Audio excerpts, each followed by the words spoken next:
जय गुरुदेव. काम क्रोधादी षडविकार संग, नातळे जयाचे अनुमात्र अंग.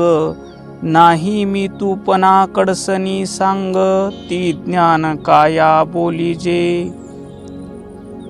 संत शिरोमणी शिवयोगी मन्मथ माऊली आपल्या परमरहस्य या प्रासादिक ग्रंथातील 6व्या अध्यायातून ज्ञानकाया जो साधक आपल्या प्राकृतिक देहात्म भावाचं सद्गुरूच्या चरणी लीन करतो, विसर्जन करतो आणि सद्गुरूच्या बोधामध्ये स्थिर होतो, तेव्हा त्याला प्राप्त झालेली ती ज्ञानकाया असते.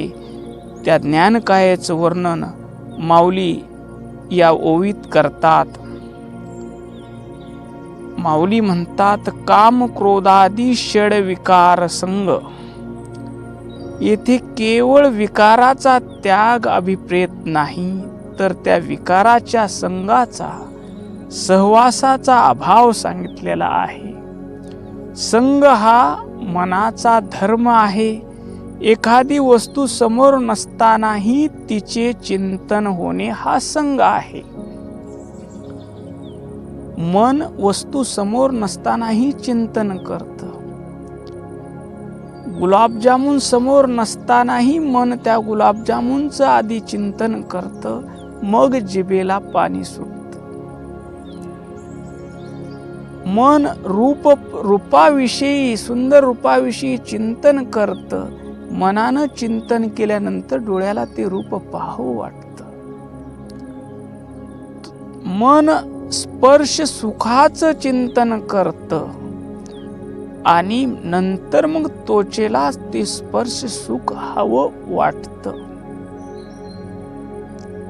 मन सुगंध घेण्याचं चिंतन करतं.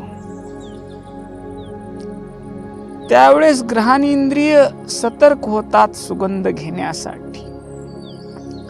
मन विशिष्ट व्यक्तीचा आवाज ऐकण्याचं चिंतन करतं. तो मधुर आवाज ऐकायला मिळाला पाहिजे.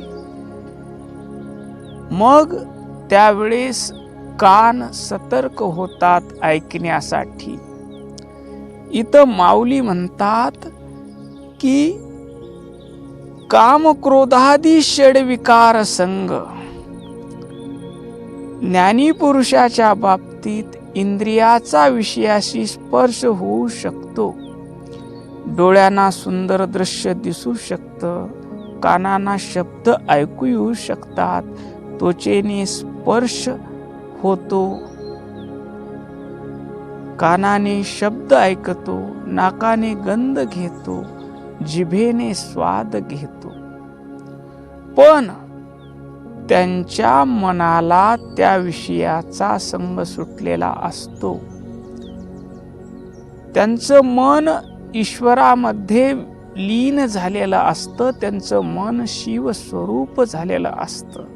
मन शिवस्वरूप झाल्यामुळं डोळ्याच्या पुढं जे रूप येईल ते शिवरूप असतं. कानावर जे शब्द पडतील ते शिवाची अमृतवाणी असते, नामध्वनी असते. जो सुगंध अनुभवाला येईल तो ईश्वरीय सुगंध आहे असा भाव असतो. जो स्पर्श होईल त्वचेला तो शिवप्रसाद आहे या भावनेनं होईल. कारण त्यांचं मन चिंतन करत नाही. मनाचा आणि विषयाचा संग सुटलेला असल्यामुळे महापुरुषाला काम इच्छा होत नाही. इच्छा करणारं हे मन आहे. त्यांचं मन शिवरूप झाल्यामुळं तिथं काम राहत नाही. काम नसल्यामुळं क्रोध राहत नाही. त्यांच्या ठिकाणी लोभ राहत नाही. माझा आत्मा विश्वाचा आत्मा आहे. मीच सर्व प्राणीमात्राच्या रूपानं नटलेलो आहे असा ज्यांचा भाव असतो ते कशाचा लोभ करतील. सर्वात जर मीच आहे, सर्व काही स्थावर जंगम रूपानं नटलेलं परमतत्व मीच आहे, तर मग लोभ कशाचा करणार, मोह कशाचा करणार, मत्सर कुणाचा करणार. माऊली म्हणतात काम क्रोधादी षड विकार संग, हे चिंतन करणाऱ्या मनाचा संग सुटलेला असतो. म्हणून त्यांची इंद्रिय जीभ जरी स्वाद घेत असली तर ते प्रसाद म्हणून घेते. डोळे जरी पाहत असले जगाकड तर शिवरूप पाहतात. कान जरी ऐकत असतील तर शिवनाम ऐकतात. असा सर्व इंद्रियाचा व्यवहार त्यांचा शिवरूप होतो. ते महापुरुष जगाच्या प्रवाहात राहतात, पण प्रवाहाचा वेग त्यांच्या चित्ताला विचलित करू शकत नाही. पुढं माऊली म्हणतात नातळे जयाची अनुमात्र अंग. नातळे म्हणजे न शिवणे किंवा स्पर्श होणे. अनुमात्र म्हणजे सुईच्या टोका एवढाही. येथे अंग याचा अर्थ भौतिक शरीर नाही, तर आपलं चैतन्य स्वरूप अस्तित्व. विकाराचा लवलेशही काम क्रोध लोभ मोह मद मत्सर या षड विकाराचा लवलेशही ज्यांच्या अंतकरणात शिरू शकत नाही अशी स्थिती. कारण चिंतन करणारं मन शिवरूप झालेलं असतं. बुद्धी गुरु उपदेशानं पांगळी झालेली असते. गुरुच्या शब्दावर विश्वास ठेवून तिनं तर्क वितर्क करायचं सोडलेलं असतं. जसं सूर्याच्या प्रकाशाला अंधार स्पर्शही करू शकत नाही, तसं शिवस्वरूपाच्या बोधामध्ये स्थिर झालेल्या महापुरुषाच्या आत्मज्ञानाच्या प्रकाशात असलेल्या या ज्ञानरूपी देहाला विकाराचा स्पर्श होणे तात्विक दृष्ट्या अशक्य असते. ही अवस्था म्हणजे स्थितप्रज्ञ महापुरुषाची अवस्था आहे. पुढं माऊली म्हणतात नाही मी तूपणा कडसनी सांग. मी तूपणा जेथे मी आहे तेथे तू येतो, जेथे माझं आहे तेथे तुझं येतो.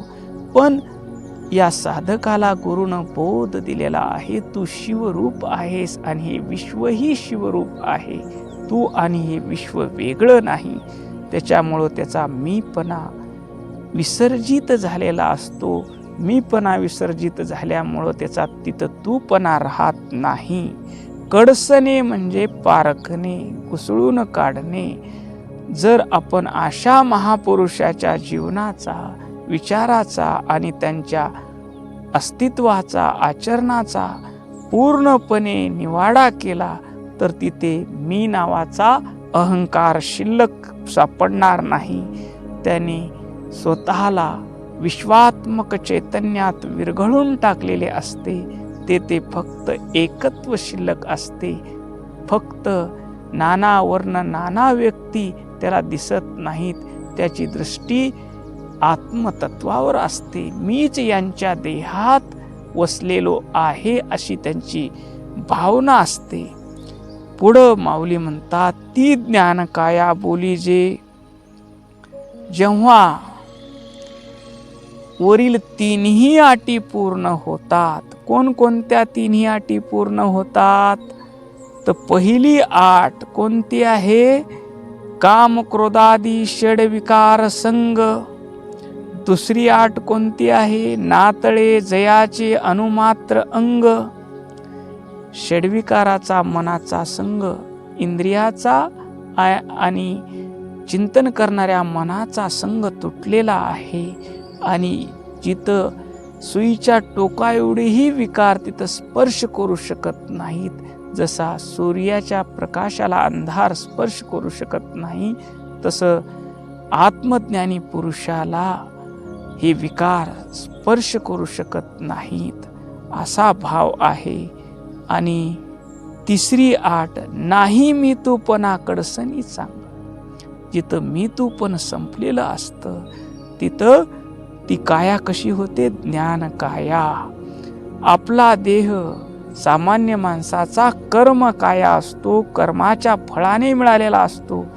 पण सद्गुरुनाथाच्या बोधानंतर, आत्मप्रचितीनंतर तो देह असूनही नसल्यासारखा असतो. हा देह केवळ उरलो परोपकाराकरता, जगाच्या कल्याणाकरता, ज्ञानाचा प्रसार करण्याकरता, भक्तीचा आनंद घेण्याकरिता हा देहाचा उपयोग महापुरुषाचा होतो.